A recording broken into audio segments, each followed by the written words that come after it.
Hey there, gang. Alex asks this question. Hey, Ed, I made a stupid choice lately, and I'm starting to pay for it. If it's not too bold an ask, could you maybe talk about tinnitus in the industry and working with it? What an excellent question, and I'm sorry I haven't addressed this earlier. Thank you, Alex. So tinnitus is a much bigger problem in the industry than many people are willing to admit. Why? Because they don't want to admit that they have issues with their ears. But the truth is, everybody has this. Everybody has a problem at some point, at some stage in their career. Why? Because tinnitus is cumulative. Yes, it's not just one incident, one loud bang or a concert or standing next to a loud amplifier. It's years and years and years of it. Yep, that's the truth. And I've talked with many doctors about this because what happened to me, I'll just start there. Hopefully this is helpful. So one day, my friend Henning Kvitnes from Norway, he's a very big star, deservedly so in Norway. He came to visit me in Nashville.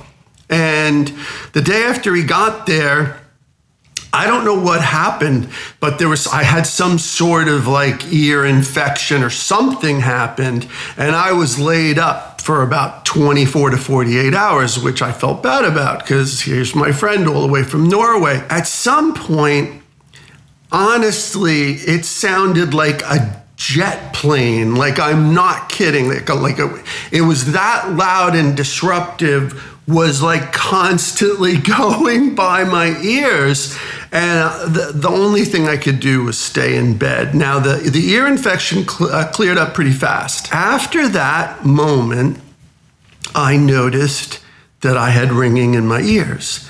And I'm like, well, was it caused by the ear infection, or was the ear infection because of the tinnitus? Anyways, that's why I started going to doctors. No, it's cumulative. It's from many, many years. You know, I used to kid when I used to be the tour manager for the Dictators, the rock band, the Dictators. Oh, I stood by Scott's amp the whole time at the side of the stage. Yeah, you dummy. And that's why you got tinnitus. It doesn't matter if you play folk music or punk rock or jazz. Al Di Meola has really bad tinnitus. It's gonna add up over time. So what I would suggest that you do is, if you're young, like say in your 20s, but even if you're a teenager, protect your hearing at all costs. There are companies that make earplugs just to cut down the decibels. They reduce the decibels overall and reduce the tinnitus frequencies only.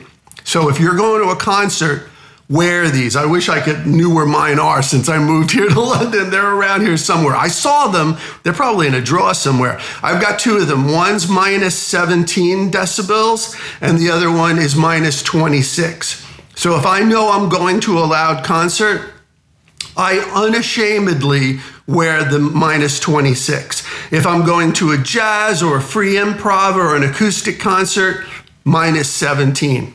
Invariably, you must protect your hearing starting now, because at some point in the future, it will come back and bite you in the butt. Furthermore, there are things, this is what I found from talking to doctors. They told me, okay, no NSAIDs, meaning Advil, aspirin, anything but Tylenol will exacerbate your tinnitus. Yes, that's true. And you'll notice it. Like if you take a painkiller, that's an NSAID, Aleve, all of those, right? You're going to get, your tinnitus is going to be heightened. And no caffeine. Yes, my little friends, no caffeine. I started drinking decaf. It helped a very, very great deal. Furthermore, cold medicines, acetaminophen, all that stuff, All of that exacerbates tinnitus. So you start adding up all these things and it's like, oh my God, what do I do? Hide in the closet? Well, no. But again, take steps. Do not allow yourself, when I go to the music trade shows, they think I'm crazy. Like I had one guy at an amp booth, like my friend, my guitar player, Gary, was like, oh, let me try out this amp. And I'm like, whoa, whoa, whoa, whoa, whoa. And the guy's like, what's the matter? And I'm like, just hold on, don't do anything. And I took out my earplugs and put them in. And they looked at me like I was from Mars. But guess what? My ears weren't ringing later that day at the show. So you have to take steps. You have to go out of your way. You have to, another thing. Yes, my friends, drugs. Drugs will exacerbate tinnitus. I'm sorry. Pot will. Yes, anything that excites your system. Yes, and I know you're all mellow and feeling good from pot, but it will make tinnitus worse. So you have to watch your drug intake. You have to watch your alcohol intake. You have to watch your NSAIDs and you have to watch your caffeine. But most of all, just do what I didn't do and start early protecting your ears. Now, with all this said, how has it worked out for me? Actually, it's worked out pretty well. Like, I hardly notice it. It doesn't affect me when I'm working on music. I can master an album all day and my ears aren't ringing, because another thing is, don't listen louder than 85 decibels.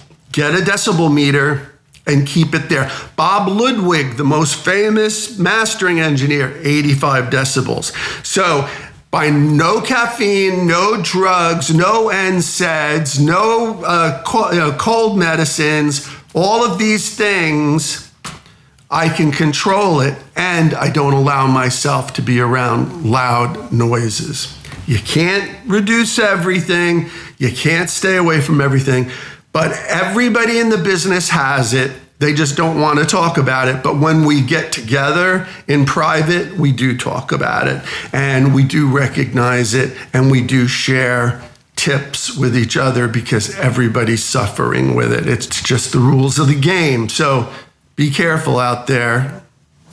Don't allow yourself to be put in that position, because it may also happen when you get older, like when you're over the age of 50, it also occurs. But don't let it happen before then.